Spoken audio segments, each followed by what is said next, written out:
لبيك اللهم لبيك لبيك لا شريك لك لبيك إن الحمد والنعمة لك والملك.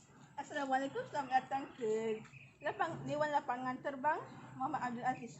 Okey, para jemaah boleh membawa beg ke kaunter imbasan beg untuk kita membuat imbasan beg. Seterusnya para jemaah akan mengikuti saya keluar daripada terminal ini dan seterusnya kita menaiki bas untuk pergi ke tempat penginapan jemaah di Madinah. Okey.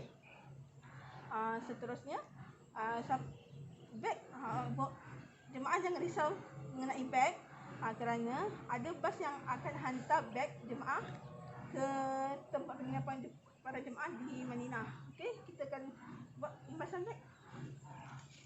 Okey, untuk video di sebelah tadi iaitu ketibaan jemaah di Arab Saudi iaitu Madinah.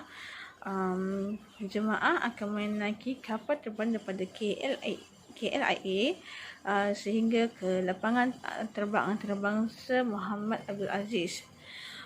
Setelah sampai, jemaah akan menaiki bas pergi ke Dewan Tiba. Setelah sampai di Dewan Tiba, jemaah akan disambut oleh petugas TH serta Immigration Arab Saudi. Jemaah akan membuat imbasan beg dan keluar daripada terminal tanpa membawa beg. Okey, jemaah akan menaiki bas pergi ke Madinah. Lepas itu akan membuat serahan kepada PMA kepada petugas muasasah. Dan seterusnya, bagasi jemaah akan dihantar ke Madinah serta jemaah boleh mengambilnya di sana. Okey, kita telah sampai ke tempat penginapan jemaah. Okey, saya akan menunjukkan bilik jemaah untuk menginap pada hari ini. Bersama saya.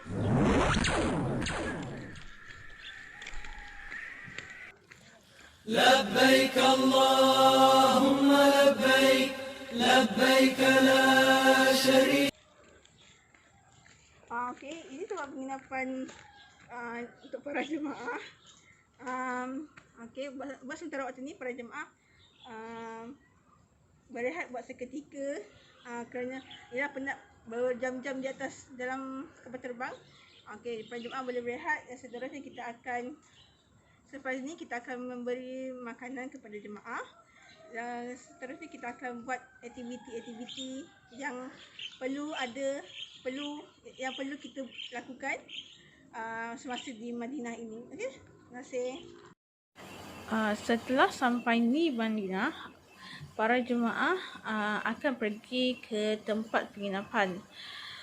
Di bangunan penginapan jemaah di Madinah terdapat 3 zon, iaitu zon pertama Al-Haram dan Al-Sahar. Zon yang kedua Saja Al-Madinah serta Anwar Al-Madinah Movenpick. Dan zon yang ketiga iaitu Raudah Al-Aqiq. Okey. Assalamualaikum warahmatullahi wabarakatuh. Kepada jemaah-jemaah. Okey. Sekarang ni waktu makan tengah hari. Okey, kita orang akan bagi jemaah makanan untuk tengah hari. Okey. Seperti yang jemaah sedia maklum, kita akan menyediakan makanan tengah hari dengan makanan untuk malam sahaja. Kerana pagi jemaah yang kebanyakannya berada di Masjidil Haram untuk membuat ibadat di situ. Dan seterusnya dekat tepi-tepi jalan tu ada untuk jual makanan. Jemaah balik ke tempat penginapan pun kemungkinan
Pengurusan haji bagi setiap maktab.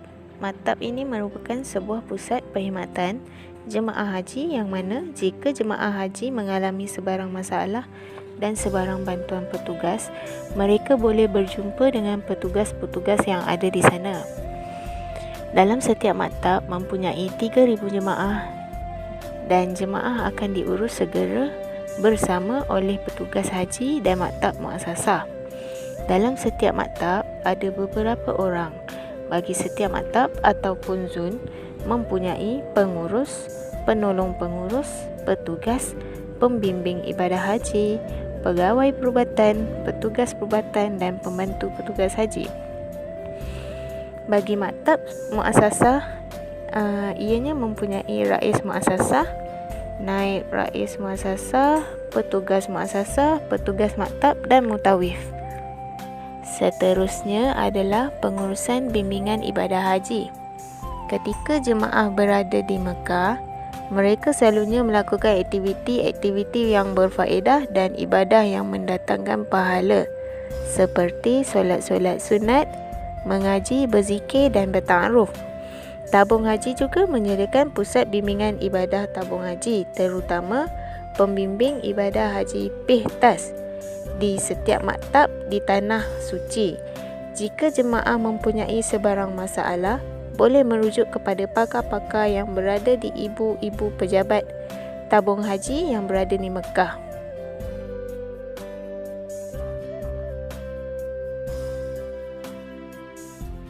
Bagi pengurusan perkhidmatan perubatan di tanah suci pula, jemaah tak perlu risau sekiranya berlaku masalah kesihatan ketika di tanah suci, kerana terdapat klinik dan perubatan di setiap maktab dan zon. Terdapat juga pasukan perubatan triminal. Pasukan perubatan sentiasa bersedia memberikan rawatan kepada semua jemaah haji yang mengalami masalah kesihatan. Jemaah haji yang uzur juga dikenal pasti bagi memudahkan pergerakan jemaah jika berlaku sebarang kejadian yang tidak diingini. Ketika sampai di tanah suci juga, jemaah akan diberikan bimbingan kesihatan yang berterusan beserta pamflet terutamanya mengenai strok haba oleh unit kesihatan awam. Jadi, jemaah tidak perlu risau kerana setiap maktab mempunyai perkhidmatan perubatan.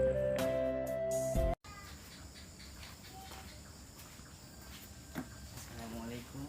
Waalaikumsalam. Boleh saya bantu? Boleh ke saya tanya pasal pengeluaran? Ya boleh. Boleh bagi saya ID jemaah. Sebentar. Okey. Sekejap ya.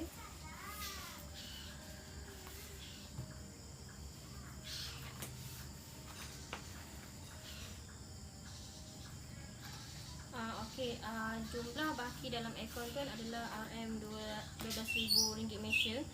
So saya nak tanya berapakah jumlah pengeluaran yang hendak tuan keluarkan? Jumlah yang saya nak keluarkan dalam 3,000 Malaysia. Okey, baiklah. Kalau RM3,000 Malaysia bersamaan dengan 2,705 Saudi Riyal. Tuan nak keluarkan saya keluarkan sekarang ke? Boleh juga. Okey. Sekejap ya. Okey. Ni jumlah duitnya. Okey, kalau ada sebarang pertanyaan, tuan boleh jumpa ke saya dekat bahagian perkhidmatan pengurusan kewangan. Okey, terima kasih. Sama. Scene berikut menunjukkan tentang pengurusan perkhidmatan kewangan. Perkhidmatan kewangan, pengeluaran wang. Tabung haji menyediakan pengeluaran wang di kaunter dan dengan menggunakan kad debit tabung haji.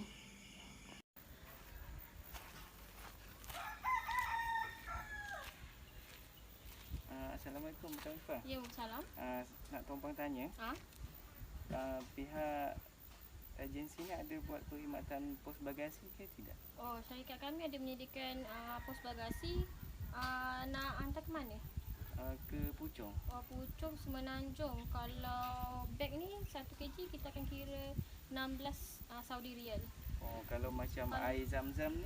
Kalau air zam-zam ni 5 liter 90 Saudi Riyal. Okey, saya faham. Jadi itu Iyalah.